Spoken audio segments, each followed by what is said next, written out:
SLBC టన్నెల్లో rescue operation సవాలుగా మారింది. ప్రతికూల పరిస్థితుల్లో సహాయక చర్యలు ముందుకు సాగటం లేదు.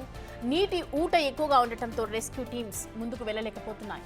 సీఎం రేవంత్ రెడ్డి సూచనలతో రోబోలను రంగంలోకి దించాలనే ఆలోచనలోకి వచ్చారు. హైదరాబాద్ ఎస్వీ రోబోటిక్స్ టీం టన్నెల్ను సందర్శించింది. అయితే ప్రమాదం జరిగిన టన్నెల్ పై భాగాన్ని సీపేస్ జోన్ అని జియాలిస్టులు చెప్తుండగా సిస్మాలజిస్టులు మాత్రం షీరో జోన్ అంటున్నారు. ఇప్పటికే నల్లమల్ల తాటిగుండాల ప్రాంతంలో ఎన్జీఆర్ఐ, సిఎస్ఐఆర్ బృందాలు పరిశీలించాయి.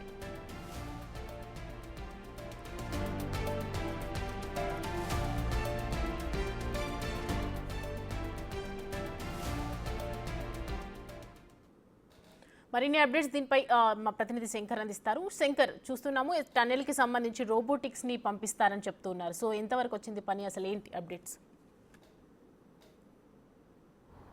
ఎస్ సౌమ్య, ఇప్పటికీ 13 రోజులు కంప్లీట్ అవుతుంది. మొత్తంగా ఈ రెస్క్యూ ఆపరేషన్ అనేది కూడా కంటిన్యూస్గా కొనసాగిస్తున్నటువంటి పరిస్థితి ఎస్ఎల్బీసీ టన్నెల్ దగ్గర కనిపిస్తుంది. ఇక ప్రతికూల పరిస్థితుల ద్వారా ఈ యొక్క రెస్క్యూ ఆపరేషన్ మరింత కష్టంగా మారినటువంటి పరిస్థితి ఎస్ఎల్బీసీ టన్నెల్ దగ్గర కనిపిస్తుంది. ఎక్కువగా నీటి ఊట అనేది పెద్ద ఎత్తున నిమిషానికి 4000 పైగా అక్కడ ఊట నీరు చేరుతుండడం ఒకసారిగా ఈ రెస్క్యూ ఆపరేషన్కు ప్రధాన అంతరాయంగా మారుతున్నటువంటి పరిస్థితి టన్నెల్ దగ్గర కనిపిస్తుంది. ఇక నిన్న ఒక 2-3 గంటల సేపు కూడా ఈ యొక్క కన్వేయర్ బెల్ట్ పనిచేయడంతో ఊపిరి పీల్చుకున్నారు. కానీ ఉన్నటువంటి సాంకేతిక లోపంతో మొత్తంగా కన్వేయర్ బెల్ట్ ఆగిపోవడంతో రెస్క్యూ ఆపరేషన్ మొదటికి వచ్చినటువంటి పరిస్థితి టన్నెల్ దగ్గర రెస్క్యూ సిబ్బందికి కష్టతరంగా మారుతున్నటువంటి పరిస్థితులు కనిపిస్తున్నాయి.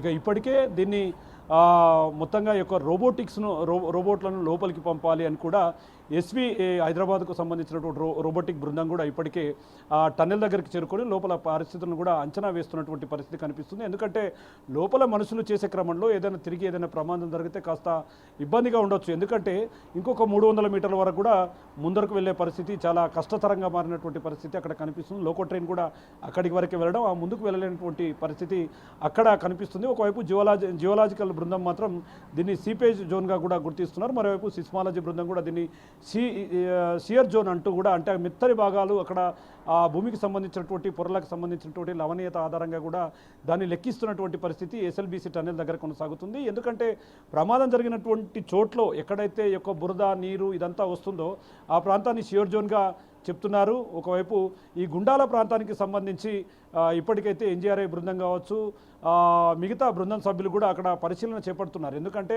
పైభాగంలో పొరల్లో కదలికలు ఏమైనా ఉన్నాయా, కదలికలు ఉంటే వాటి ద్వారా ఎట్లాంటి ఇబ్బందులు తలెత్తవచ్చు, లోపల ఆ యొక్క గుంతలు తీస్తున్న క్రమంలో కావచ్చు, మరియు అదేవిధంగా ఈ టీబీఎం మిషన్కు సంబంధించినటువంటి భాగాలను కట్ చేస్తున్న క్రమంలో ఏమైనా అవాంతరాలు ఎదురవుతాయా అనే కోణంలో కూడా ఇప్పటికే సిస్మాలజీ, మరోవైపు జియోలాజీ బృందాలు కూడా తర్జన పడుతున్నాయి. దీనికి సంబంధించి ఎస్వీ రోబోటిక్ బృందం కూడా ఇప్పటికే ఇక్కడికి రావడంతో రోబోట్ల ద్వారా కూడా లోపలికి పంపించి ఆ యొక్క లోపల చిక్కుకుపోయినటువంటి వారి ఆచూకీ లభ్యం కోసం వెతుకులాటలు ప్రారంభించే దిశలో రాష్ట్ర ప్రభుత్వం ముందడుగు వేస్తున్నటువంటి పరిస్థితి కనిపిస్తుంది. ఏదేమైనప్పటికీ దాదాపు ఇప్పటికీ ఈ రోజుతో 13 రోజులు గడిచింది. 13 రోజులు రెస్క్యూ ఆపరేషన్ కొనసాగుతుంది.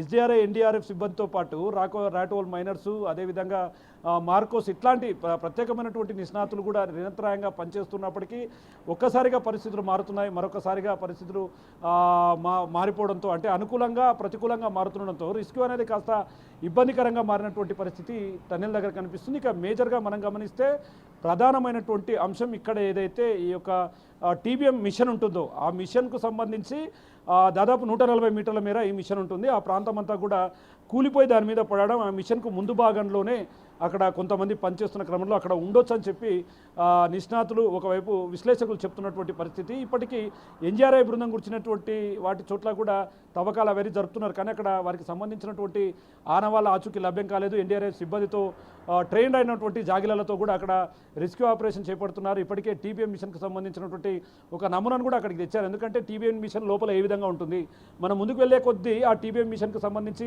ఎట్లాంటి విడిభాగాలు మనకు ఎదురుగా వస్తాయి అనే క్రమంలో ఆ విడిభాగాలను తొలగిస్తే మనం ముందు భాగానికి చేరుకోవచ్చు అనే క్రమంలో కూడా వాళ్ళు టీబీఎం మిషన్ను తెప్పించారు. టీబీఎం మిషన్ను గమనిస్తూ ముందుకు వెళ్తున్నటువంటి పరిస్థితి ఓవరాల్గా ఇక్కడ కనిపిస్తుంది. మేజర్గా ఇప్పటికైతే రాష్ట్ర ప్రభుత్వం ఎట్టి పరిస్థితుల్లోనూ ఈ ఆపరేషన్ ఇదే విధంగా కొనసాగించేందుకు ప్రత్యేక బృందాలను తెప్పిస్తుంది. జాతీయ స్థాయిలో ఎక్స్పర్ట్స్ను కూడా ఇప్పటికే పిలిపిస్తుంది సౌమ్య.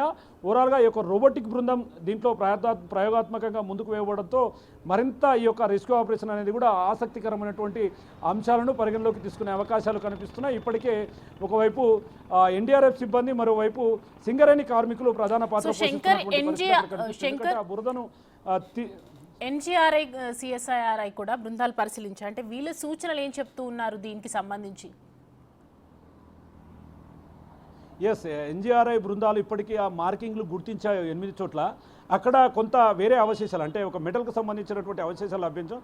మరోవైపు సిస్మాలజీ బృందం, ఇది చాలా ఇంపార్టెంట్ దీనికి. ఎందుకంటే ఆ ప్రాంతంలో ఎక్కడైనా తవ్వకాలు జరుపుతున్నప్పుడు, ఆ ప్రమాద చోటుకు వెళ్ళినప్పుడు భూ ప్రకంపనలు జరుగుతాయని ముందుగా గుర్తించడంలో ఈ యొక్క బృందం సభ్యులు ఎక్స్పర్ట్స్. వీళ్ళు చెప్తున్నది ఏంటంటే, నిజంగా ఒకవేళ ప్రమాదాలు జరిగే అవకాశాలు ఉండవచ్చు కాబట్టి ఖచ్చితంగా మా రిపోర్ట్ బేస్గా చేసుకొని లోపలికి వెళ్ళాలి, ఆపరేషన్ పాల్గొనాలి. లేదంటే అక్కడ పనిచేసే వాళ్ళకు కూడా ఇబ్బంది కలుగుతుంది, కొంత ప్రమాదకరంగా ఉండవచ్చు. పరిస్థితులు ఒక్కసారిగా మారిపోతే లోపల నుంచి బయటికి రావడానికి చాలా డిస్టెన్స్ అనేది ఎక్కువగా ఉంది. అంటే ఈ ఇన్సిడెంట్ జరిగింది 2 కిలోమీటర్ల దగ్గర కాదు, దాదాపు 13.5 కిలోమీటర్ల దగ్గర. అక్కడ నుంచి రావాలంటే చాలా ఇబ్బందిగా ఉంటుంది కాబట్టి ఖచ్చితంగా ఆ రిపోర్ట్ను బేస్ చేసుకొని ముందుకు వెళ్ళాలి. లేకంటే మరో ప్రమాదం కూడా జరిగే అవకాశాలు ఉంటాయి. ఎందుకంటే ఆ భాగం కిందంతా కూడా మొత్తం కూడా ఒక ఊబి లాంటి ఒక ప్రాంతాన్ని కూడా ఇప్పటికే ఎన్జీఆర్ఐ కావచ్చు, సిస్మాలజీ బృందం కావచ్చు, వీళ్ళంతా గుర్తించారు. ఎందుకంటే దాన్ని చెప్తూ వస్తున్నారు. అక్కడికి వెళ్ళేటప్పుడు బురదను జాగ్రత్తగా తొలగించాలి, ఒక్కసారిగా పెద్ద పరికరాలను తీయడం, ఒకేసారి జేసీబీల సాయంలో పెద్ద మొత్తంలో తీయడం చేస్తే ఖచ్చితంగా పైనుంచి పరిస్థితులు ఏ విధంగా ఉంటాయో మనం అంచనా వేయలేము. కాబట్టి జాగ్రత్తగా ఆచితూచి అడుగులు వేయాలి, ఎవరు కూడా సొంత నిర్ణయాలతో ముందుకు వెళ్ళకూడదు అనేది వీళ్ళు చెప్తున్నటువంటి అంశం.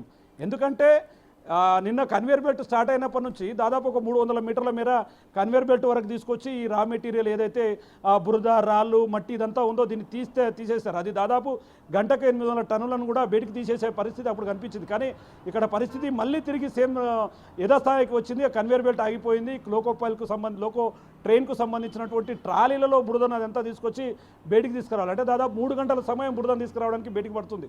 కాబట్టి ఇక్కడ ఎక్కడైతే ఇక్కడికి తీసుకొచ్చినటువంటి ఎన్జీఆర్ఐ, సిస్మాలజీ, రోబోటిక్ బృందం కానీ మిగతా అన్ని అంటే ఎక్స్పర్ట్లను భూమి లోపల ఉన్నటువంటి పొరల ఆధారంగా ఇక్కడ భూమి ఏ రకంగా ఉంది, ప్రమాదం జరిగిన చోట భూమి ఏ రకంగా ఉంటుంది, అక్కడ మట్టిని తీస్తే లోపల ఏ విధంగా ఉండొచ్చు అనేది కూడా పూర్తి స్థాయిలో వీళ్ళు పరిశీలన చేస్తున్నారు. ఈ పరిశీలన ఆధారంగానే రెస్క్యూ ఆపరేషన్ కొనసాగాలి, లేదంటే మరింత ప్రమాదం జరిగే అవకాశాలు ఉండొచ్చు అని చెప్పి కూడా అధికారులు అంచనా వేస్తున్నారు. కాబట్టి ఇప్పటికీ దీనిపైన రాష్ట్ర ముఖ్యమంత్రి రేవంత్ రెడ్డి దీని మీద చాలా క్లియర్ కట్తో ముందుకు వెళ్తున్నాడు. ఖచ్చితంగా వారి కుటుంబాలకు న్యాయం చేస్తామని ఇప్పటికీ చెప్పడం, వారి కుటుంబాలకు సంబంధించి వారికి మృతదేహాలను కూడా అప్పచెప్పేలాగా కూడా ఇప్పటికే చెప్తున్నారు. కాబట్టి ఖచ్చితంగా దీని మీద చాలా రిస్కులో ఎక్కడ కూడా తగ్గినటువంటి పరిస్థితి ఎక్కడా కనిపించడం లేదు. ఎందుకంటే ప్రతిరోజు కూడా 4 షిఫ్టులు, 120 మంది 4 షిఫ్టులుగా బృందాలుగా పనిచేస్తున్నారు. Morning shift, evening shift, night shift, full night, ఇట్లా ఈ షిఫ్టులలో ప్రతి ఒక్కరూ తమకు ఇచ్చినటువంటి పనులను కంప్లీట్ చేస్తూ వస్తున్నటువంటి పరిస్థితి టన్నెల్ దగ్గర కనిపిస్తుంది. మేజర్గా టీబీఎం మిషన్కు సంబంధించి కట్టింగ్ చేసే ప్రక్రియలో కాస్త ఇబ్బందులు తలెత్తుతున్నాయి. ఎందుకంటే ఆ మిషన్ అంతా కూడా దాదాపు 1500 టన్నులకు పైగా ఉంటుంది. అంత బరువున్నటువంటి మిషన్కు సంబంధించినటువంటి విడిభాగాలను కట్ చేసే క్రమంలో వారికి కూడా కొంత ఇబ్బందులు ఎదురవుతున్నాయి. ఎందుకంటే అదంతా కూడా లోపల బురదలో కూరుకుపోయినటువంటి పరిస్థితి. టీబీఎం మిషన్ అంతా కూడా ఆ భాగాలపై పడ్డది. దాన్ని కట్ చేసేయాలి, ఆ బురదను తీయాలి, తీసుకుంటూ ముందుకు వెళ్ళాలి. కాబట్టి కాస్త రిస్క్యూలో మాత్రం ఖచ్చితంగా మరో 2-3 రోజులు లేదా 4 రోజులు కూడా పట్టే అవకాశాలు ఉన్నాయని చెప్పి ఒకవైపు అధికారులు మరియు టన్నెల్ ఎక్స్పర్ట్స్ చెప్తున్నటువంటి పరిస్థితి. మొత్తం ఓవరాల్గా అయితే దాదాపు 11 బృందాలు ఇప్పటికీ నిర్విరామంగా పనిచేస్తున్నాయి. 630 మందితో కూడినటువంటి సభ్యులంతా కూడా పనిచేస్తున్నారు. ఎన్జీఆర్ఐ, ఎస్డీఆర్ఐ, ఎఫ్డీఆర్ఐ, అదేవిధంగా ఎన్జీఆర్ఎఫ్ కానీ, సిస్మాలజీ టీంలు, రోబోటిక్ టీంలు, ఇవన్నీ కూడా అందరూ కూడా సమిష్టి కృషితో ముందుకు వెళ్తున్నారు. మరి రాబోయే 2-3 రోజుల్లో ఫలితాలు ఏ విధంగా ఉండొచ్చు, వారికి సంబంధించినటువంటి ఆనవాళ్ళు ఆచూకీ లభ్యమైనప్పుడు పరిస్థితిని ఏ విధంగా ఉంచాలి, ఎలా దీన్ని కంట్రోల్లో ఉంచుకోవాలనే కోణంలో కూడా అధికార బృందాంగం అంతా కూడా అక్కడ తలమునకలైంది. ఇక మేజర్గా స్థానిక ఎమ్మెల్యే చిక్కుడు వంశీకృష్ణతో పాటు జిల్లా కలెక్టర్ బదావత్ సంతోష్, అదేవిధంగా ఎస్పీ గాయక్వాడ్ ఎప్పుడు రెగ్యులర్గా అక్కడే ఉన్నారు. దీనికి సంబంధించి విపత్తుల నిర్వహణ శాఖకు సంబంధించినటువంటి అరవింద్ కుమార్ కూడా దానికి ఆయన కూడా అక్కడే ఉన్నారు. నిరంతరాయం కూడా ఈ యొక్క ఆర్మీ వాళ్ళతో కావచ్చు, మిగతా వాళ్ళ ఎక్స్పర్ట్స్తో ఎప్పటికప్పుడు మాట్లాడుతూ దీన్ని ఖచ్చితంగా ముందుకు వెళ్ళాం కాబట్టి ఖచ్చితంగా దీన్ని కంప్లీట్ చేశాకే ఆగిపోయి అంటే ఇది కంప్లీట్ అయ్యే వరకు కూడా ఎక్కడ కూడా దీన్ని ఈజీగా తీసుకోవడానికి లేదంటూ కూడా ముందుకు వెళ్తున్నటువంటి పరిస్థితి ఎస్ఎల్బీసీ టనల్ దగ్గర కలుపుతుంది. మరి రాబోయే 2-3 రోజుల్లో పరిస్థితి ఏ విధంగా ఉండొచ్చు, ఇదంతా కూడా ఒక రెస్క్యూగా అంటే ఉత్కంఠతకు తెరలేపుతున్నటువంటి పరిస్థితి అయితే ఎస్ఎల్బీసీ దగ్గర కనిపిస్తుంది సౌమ్య. శంకర్, ఈ సిపేజ్ జోన్ అని జియాలిస్టులు అంటున్నారు, ఇటు సిస్మాలజిస్టులు ఏమో షీర్ జోన్ అంటున్నారు. అసలు ఈ రెండింటికి ఏంటి తేడా ఏంటి? అసలు ఇవంటే ఏంటి? సిపేజ్ జోన్ అంటే ఏంటి? షీర్ జోన్ అంటే ఏంటి? ఎస్, అంటే సీపేజ్ జోన్ అంటే ఎక్కడైతే ప్రమాదం చోటు చేసుకుందో అక్కడ వాటర్ ఎక్కడైతే మనం నిన్న ఒక ఎక్స్క్లూజివ్ విజువల్స్లో కూడా చూపించాం. ఎందుకంటే ఈ టీబీఎం మిషన్ లోపలికి వెళ్ళే క్రమంలో వెనక సిమెంట్తో కూడినటువంటి ఒక బేస్ను నిర్మిస్తారు, అంటే ఒక సిమెంట్ పలకలతో కూడినటువంటిది. ఆ పలకల దగ్గర అక్కడ ఏదైతే ప్రమాదం జరిగిందో అక్కడ వాటర్ మొత్తం లోపలికి వస్తుందో దాన్ని సీపేజ్ జోన్, అంటే వాటర్ బురద ఎక్కడైతే పడిపోయిందో దాన్ని సీపేజ్ జోన్ అంటున్నారు. కానీ సిస్మాలజీ బృందం మాత్రం దీన్ని షేర్ జోన్గా చెప్తున్నారు. ఎందుకంటే వీళ్ళంతా భూ ప్రకంపనలకు సంబంధించి చెప్తున్నారు. అంటే అక్కడ మెత్తని ప్రదేశం రెండు ఒకటే అయినప్పటికీ ఆ ప్రాంతాల్లో ఈ బృందాలు రెండు కూడా వీళ్ళు చూసే దృష్టి వేరే దృష్టి ఉంటుంది. ఎందుకంటే వాళ్ళు ఊట నీరు వస్తుంది, పైనుంచి వాటర్ వస్తున్నాయి, ఇదంతా కూడా సీపేజ్ జోన్ అని వాళ్ళు చెప్తున్నారు. వీళ్ళు సీర్ జోన్ అంటారు. అంటే అక్కడ మెత్తగా ఉంది భూమి అంతా కూడా. ఇక్కడ ఈ టన్నెల్కు మనం ప్రధానంగా టన్నెల్ను కనుక మనం తీసుకుంటే నల్గొండ ప్రాంతం నుంచి 23 కిలోమీటర్లు అయిపోయింది, ఇక్కడ నుంచి 13.15 అయింది. నల్గొండ ప్రాంతం అంతా కూడా గట్టి రాతి శిలలతో కూడినటువంటి ప్రాంతం కాబట్టి అక్కడ వాటర్ సోర్స్ ఎక్కువగా లేదు. కానీ ఇక్కడ శ్రీశైలం పాతాళగంగ కానుకొని ఉండడం, కృష్ణానది పక్కలే ఈ ప్రాంతం చుట్టుపక్కలే ఉంది కాబట్టి ఆ ప్రాంతంలో పైన ఏదైతే గుండాల ప్రాజెక్టు మనం చెప్పారో పైన కొన్ని వాగులు వంకలు మిక్స్ అయి ఉండి ఆ వాటర్ అంతా కూడా ఆ భూమి పొరల నుంచి లోపలికి వచ్చి అక్కడ ఒక మెత్తని భాగం ఏర్పడ్డది. ఎక్కడైతే కూలిందో ఆ చోట మెత్తని భాగం ఏర్పడ్డది కాబట్టి దాన్ని షీర్ జోన్ అని సిస్మాలజీ బృందం చెప్తున్నారు. అంటే ఎక్కడైనా చిన్న సమస్య వస్తే మిగతా భాగం అంతా కూడా కూలిపోతుంది. అక్కడ తీసే క్రమంలో దాన్ని ఒక్కసారిగా బయటికి తీస్తే మాత్రం ఆ ప్రాంతం చాలా సున్నితంగా ఉంది, భూ ప్రకంపనలకు చాలా దగ్గరగా ఉన్నటువంటి ప్రాంతం అని చెప్తున్నారు. ఏదేమైనప్పటికీ ఒకరి సలహాలు ఒకరు తీసుకుంటూ మొత్తంగా ముందుకు వెళ్తూ దీన్ని క్లియర్గా ఆపరేషన్ త్వరగా ముగించే పనులు అయితే ఎస్ఎల్బీసీ దగ్గర కనిపిస్తున్నాయి Soumya. Right Shankar, thank you for that.